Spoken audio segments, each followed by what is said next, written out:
The final moments of MobLand Season 1, Episode 8, titled Helter Skelter, completely shift the balance of power and force viewers to reassess everything they thought they knew about the key players, particularly Richie Stevenson and Colin Tattersall.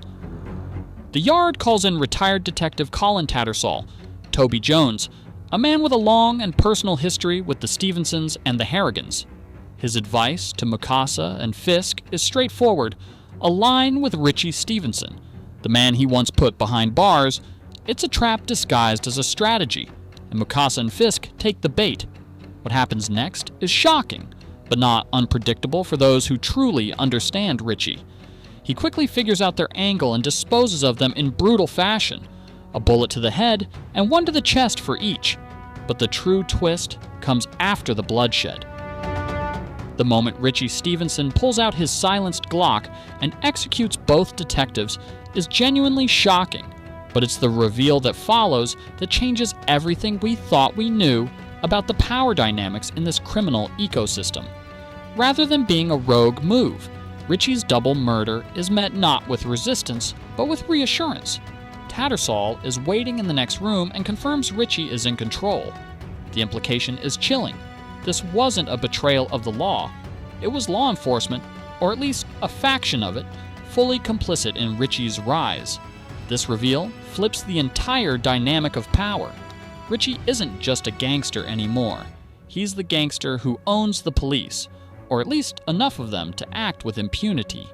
Tattersall, once thought to be the last honest man, turns out to have been quietly aiding Richie for years.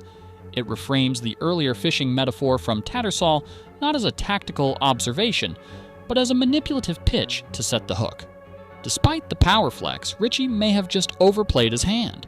Killing 2 police officers, no matter how dirty, is a massive escalation. Gangsters typically avoid killing cops because it brings federal heat and unwanted attention. With Mukasa and Fisk now dead, Richie may find himself under scrutiny. Even his connections can't shake. Unless he finds a way to pin it on the Harrigans, the police could pivot away from organized crime investigations and focus entirely on avenging their own.